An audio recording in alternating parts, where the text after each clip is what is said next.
and welcome back to my channel, Weirdly O.C.D. Today our video is going to concentrate on cleaning out the clutter from your life. And I'm not just talking about clutter around your house, papers that have been piled up, things like that. I'm talking about every aspect and corner of your life, from the food in your kitchen to the clothes in your closet, and even to your social media. It's almost 2018 and it's time to start out the new year with a new outlook on life.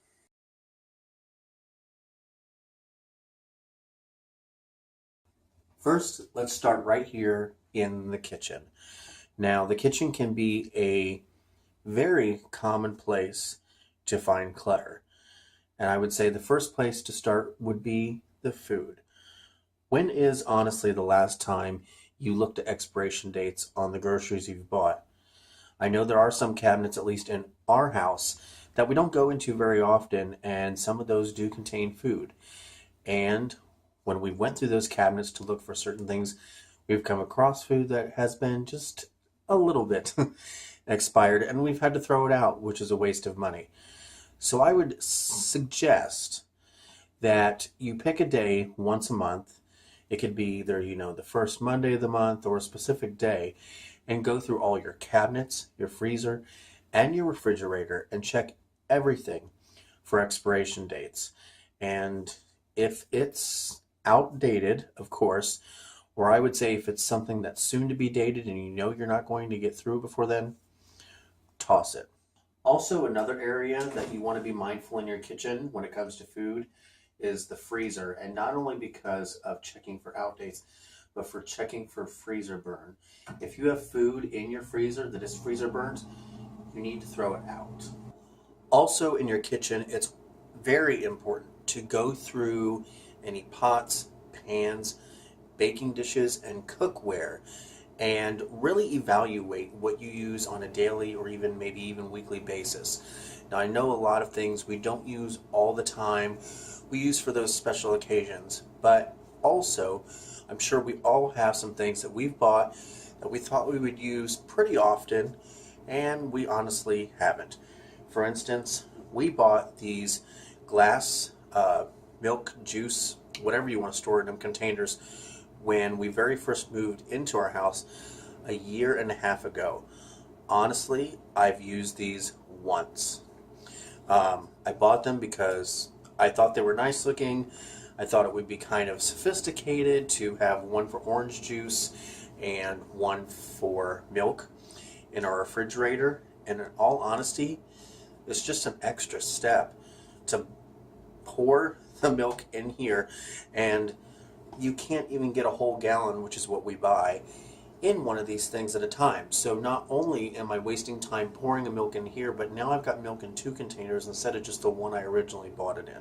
Now, if you come across things like this or cookware or what have you in your kitchen, I would say if you haven't used it within the last 3 months, you should really consider either putting it aside for a garage sale, or if you don't want to mess with things like that, because I know a lot of people don't like the hassle of organizing and setting up a garage sale, set it aside and put it in a box to donate to a charity.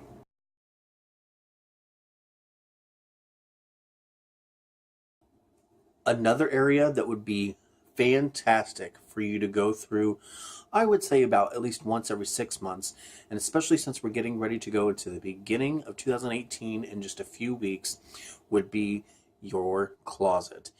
If you have not worn something within the last 6 months, you need to either put it aside for a garage sale or donate it. Same thing I suggested with the cookware and bakeware from your kitchen. Now, as I also mentioned in just the previous clip of the kitchen, a lot of people don't want to mess with garage sales. It is a lot of time to set up, price things, take it down of the things you don't sell. I would highly suggest that if you don't want to do that, you could also put used clothes on Craigslist or eBay. I recently listed quite a few shirts, a couple jackets, and some sweaters on eBay. I've only done this a couple of days ago, so I don't really have any hits on it yet, but I started them out at low bids because I haven't worn them in quite a while, and they all are in pretty good condition. So we'll see how that goes. Now, please just be mindful that when you are going through your clothing and you're putting it aside, whether it is for online sale, a local donation, or a garage sale, make sure that it is in decent condition. Nobody's going to buy clothing that has holes or stains or rips or tears or anything like that. People are looking to get good quality merchandise. I mean, because granted, yes, it is cheaper than it would be brand new, but at the same time, they are spending their hard-earned money on the clothing that you are either donating or selling at a garage sale or online. So please just make sure that if it isn't something that you would buy based on the condition of it, then nobody else probably would either, and it's probably just best that it goes to the trash.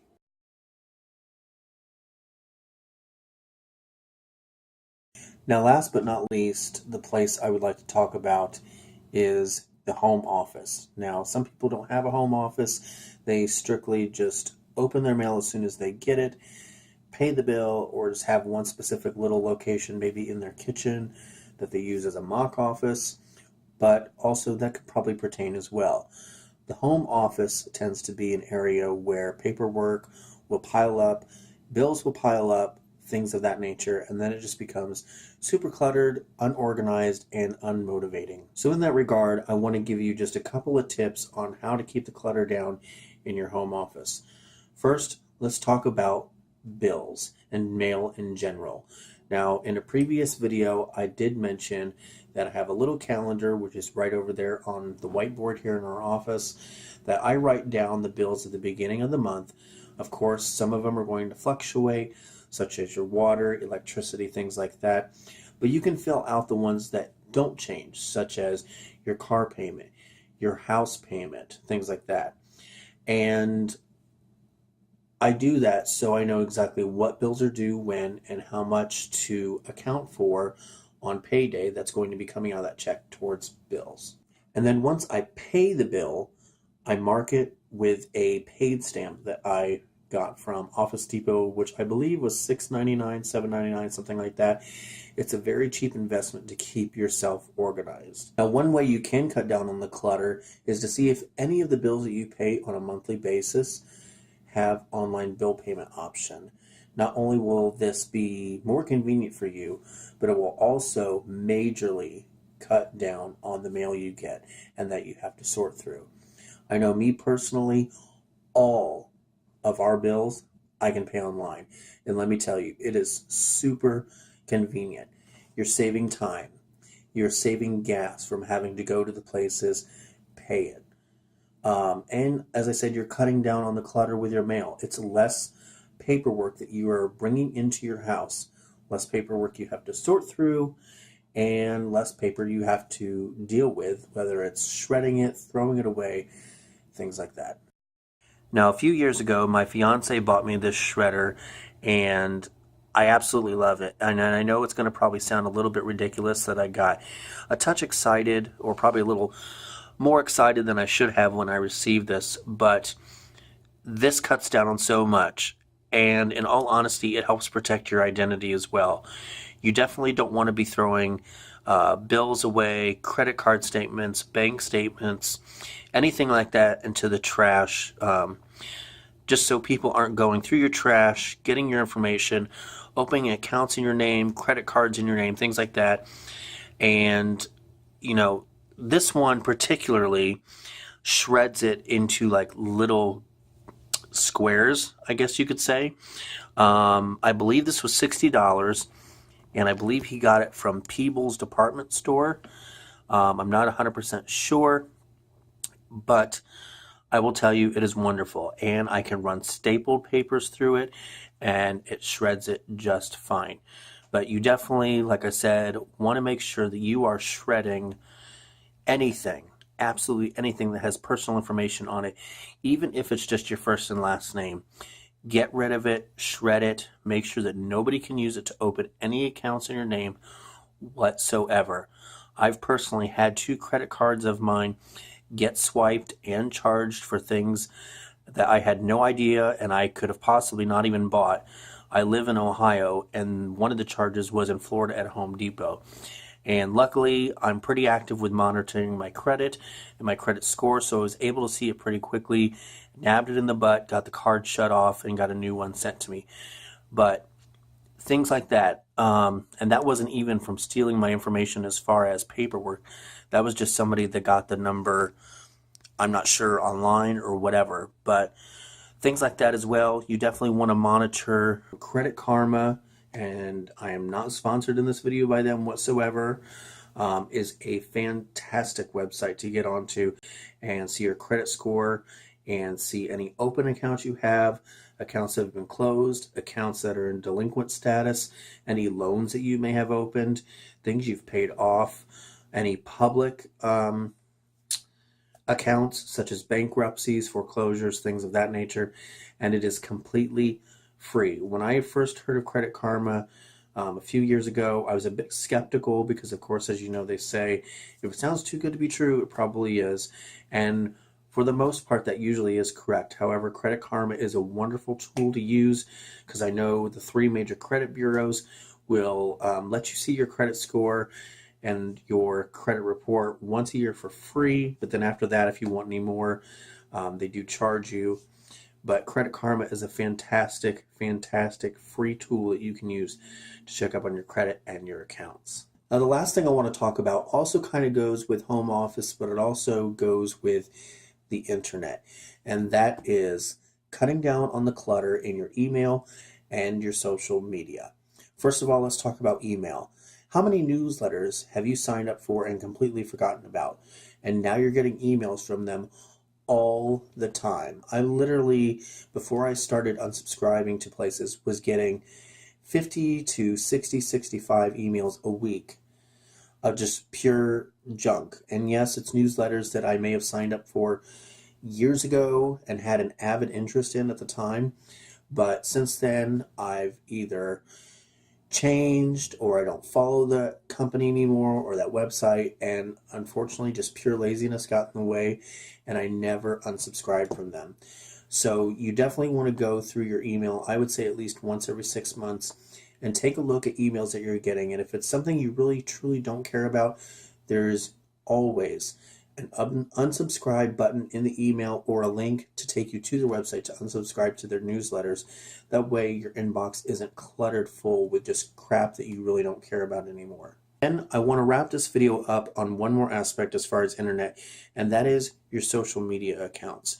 Recently, just a week ago, I went through my Facebook friends list and I deleted quite a few people that I haven't talked to in quite some time. I went from 130 people on my list down to 93. Now, some of these people were former coworkers. Some people were people I had met in the past. If the way I did it was, if I had not interacted with them within the past 2 to 3 months, if it wasn't more than just a like or a comment, like if I haven't actively been talking to them either through messages or text messages in the last 2 months, I deleted them. If I'm not talking to them very much, then they don't really need to be on my friends list. And let's, be real. A lot of people just post a bunch of stuff on their timeline, like memes and inspirational quotes and things they want you to forward, all that kind of stuff. Get rid of that. And if you don't want to delete somebody because you don't want to hurt their feelings, but they do post a lot, you could always unfollow them. That way it doesn't show up on your timeline. But with that, that is today's video. Hopefully I gave you some ideas to kind of clean up the clutter around your house, in your life, on your computer, and your social media accounts. That way you can start out 2018 on a clean slate and be organized and feel a little bit of hopefully weight off of your shoulders. But I hope you enjoyed this video, and I will see you all on Wednesday. Have a great day. Bye-bye.